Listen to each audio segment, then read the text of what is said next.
Farz edelim kanalına hoş geldiniz. Hiç derin bir uykudan bir boşluğa düşüyormuşsunuz hissiyle sıçrayarak uyandığınız oldu mu? Ya da uçsuz bucaksız bir gökyüzünde süzülürken, yeryüzünü bir kuşun gözlerinden izliyormuş gibi hissettiğiniz o anı deneyimlediniz mi? Belki de ruhunuzun bedeninizden ayrıldığı ve kendi bedeninizi dışarıdan gözlemlediğiniz anlar yaşamışsınızdır. Bugün en eski ve en gizemli fenomenlerden biri olan astral seyahatin derinliklerine birlikte dalıyoruz. Acaba ruhumuz bedenimizin ötesine geçip saf enerji formunda başka diyarlara yolculuk edebilir mi? Bu bilinmeyen yolculukta başka yaşam formlarıyla temas kurmak mümkün mü? Astral bedene ulaşarak başka boyutlara açılan kapılardan geçebilir miyiz? Gelin bu soruların cevaplarını birlikte arayalım. İyi seyirler.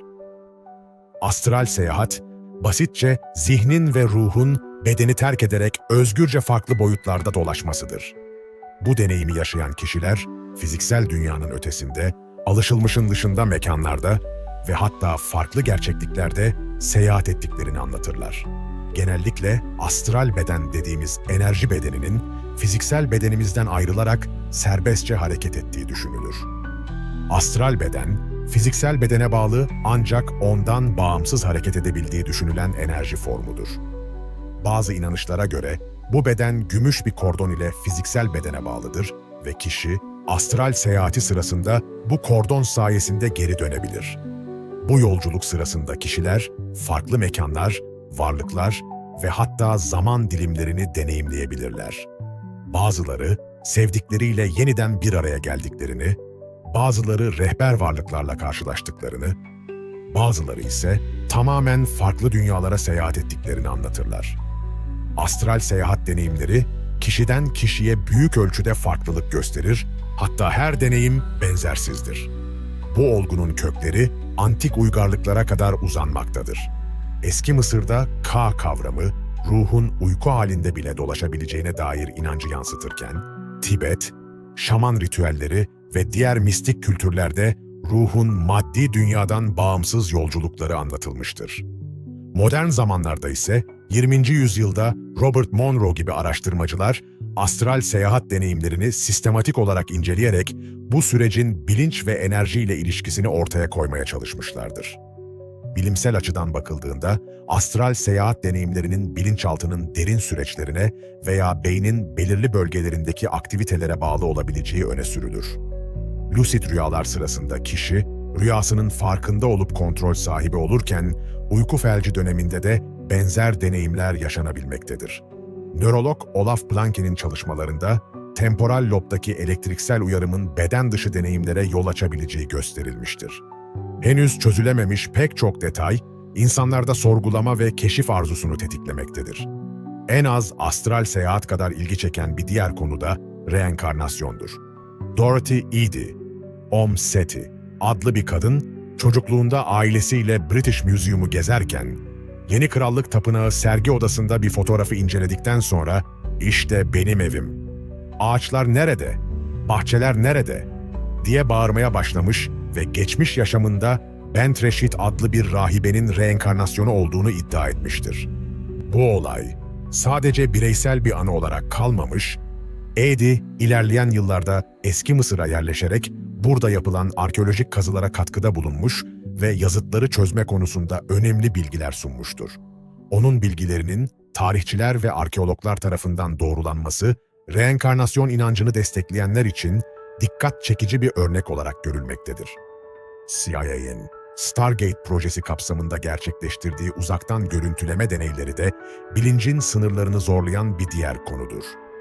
Bazı katılımcılar daha önce fiziksel olarak hiç bulunmadıkları yerleri detaylı biçimde tarif etmiş ve bu bilgilerin doğruluğu üzerinde çeşitli araştırmalar yapılmıştır. Bu deneyimler, zihnin ve bilincin henüz tam olarak keşfedilmemiş yönlerine ışık tutmaktadır. CIA'nin insanlar üzerinde yaptığı bu tür bilinç deneyi çalışmalarına "Zihin kontrolü gerçekten mümkün mü?" adlı videomuzda da değinmiştik. Farklı inanç sistemleri ve mitolojiler de astral seyahati ruhun bedenden ayrılmasıyla ilişkilendirir.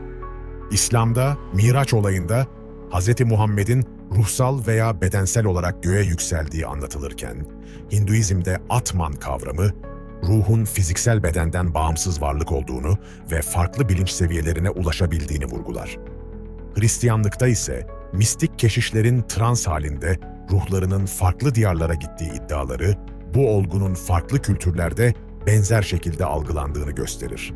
Neredeyse tüm inanç sistemlerinde ilk olarak saf enerji formunda var olduğumuz ve sonrasında bu bedene hapsolduğumuz vurgulanmaktadır. Astral seyahat sırasında astral bedenin bir enerji formu olduğu düşünüldüğünde, belki de bu yolculuk sırasında ilk yaşam formumuza geri dönüyor olabiliriz. Bu da astral seyahatin sadece bir bilinç deneyimi değil, aynı zamanda varoluşun kökenine dair ipuçları barındıran bir süreç olabileceğini düşündürmüyor mu? Peki, bu deneyim sırasında başka varlıklarla iletişim kurmak mümkün mü? Bu deneyimi yaşayan birçok kişi, bu süreçte rehber varlıklarla ya da diğer boyutlardan gelen varlıklarla karşılaştıklarını bildiriyor. Astral seyahat, sadece fiziksel dünyadan bağımsız bir yolculuk değil, aynı zamanda farklı bilinç ve enerjilerin bulunduğu düzlemlerle etkileşime geçmeyi de içeriyor. Bazı insanlar, astral seyahat sırasında onlara yol gösteren varlıklarla karşılaştıklarını veya sevdikleriyle yeniden iletişim kurduklarını ifade ediyor. Bu tür deneyimler, bu fenomenin bir tür ruhsal keşif ve iletişim platformu olabileceğini düşündürüyor. O zaman bu deneyimi nasıl yaşayabileceğimize bir bakalım. Astral seyahate çıkmak, belirli teknikler ve hazırlıklarla mümkün olabilir. İlk olarak, kendinizi fiziksel olarak rahatlamış hissetmeniz çok önemlidir. Bunu başarmanın en etkili yollarından biri, derin nefes egzersizleri ve meditasyon teknikleriyle zihninizi sakinleştirmektir. Bedeninizi rahatça gevşettikten sonra, astral bedeninizi bedenden ayırma sürecine geçebilirsiniz. Bu aşamada zihinsel olarak astral bedeninizin fiziksel bedenden ayrılmaya başladığını hayal edin. Birçok kişi bu aşamada vibrasyonlar veya hafif bir yükselme hissi yaşar. Bu, saf ışık formuna geçişin başlangıcıdır. Astral seyahate başlamadan önce kendinizi güvende hissetmek önemlidir. Zihinsel olarak astral bedeninizi fiziki bedenden ayırırken, gümüş bir kordon ile fiziki bedeninize bağlı olduğunuzu hayal edin. Bu kordon, fiziksel bedeninizle olan bağınızı güçlendirir ve sizi güvenli bir şekilde geri dönmeye yönlendirir. Yavaşça astral bedeninizi fiziksel bedenden ayırarak özgürce hareket edebileceğiniz başka bir düzleme geçiş yapabilirsiniz. İlk deneyimlerinizde çok büyük bir mesafeye gitmeye çalışmak yerine basitçe odanızın içini veya yakın çevrenizdeki mekanları keşfedin.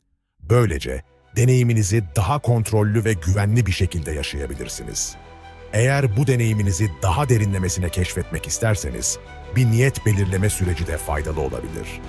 Seyahate çıkmadan önce neyi keşfetmek istediğinizi, hangi soruları sormak istediğinizi netleştirmeniz, astral bedeninizin yönlendirilmesine yardımcı olur. Bu süreçte hayal gücünüzü kullanarak ne görmek istediğiniz hakkında net bir vizyon oluşturmanız önemlidir. Sonuç olarak astral seyahat hem mistik hem de bilimsel anlamda derin bir keşif sürecidir. Herkesin deneyimi farklı olabilir, ancak bu süreç insan bilincinin sınırlarını zorlamayı ve evrenin derinliklerini anlamayı amaçlayan bir yolculuktur. Belki de bu, kendi iç yolculuğumuzu yaparken dünyaya bakış açımızı değiştirecek ve bilinç düzeyimizi yükseltecek bir deneyimdir. Unutmayın, astral seyahat yaparken her şeyin güvenli bir şekilde gerçekleşmesini sağlamak, bu yolculukların en önemli yönüdür. Kendinize güvenin ve bu deneyimi açık bir zihinle keşfedin. Kim bilir, belki bir gün bu yolculuğa çıkmayı başarırsanız, gerçek yaşam formunuzun saf ışık enerjisi olduğunu ve aslında ne kadar özgür olduğunuzu fark edeceksiniz. Vakit ayırdığınız için teşekkür ederiz. Eğer sizin de farz edelim fikirleriniz varsa, yorumlarda bizimle paylaşın. Videomuzu beğenmeyi ve yeni içeriklerden haberdar olmak için kanalımıza abone olmayı unutmayın. Bir sonraki macerada görüşmek üzere, farz edelim ile kalın.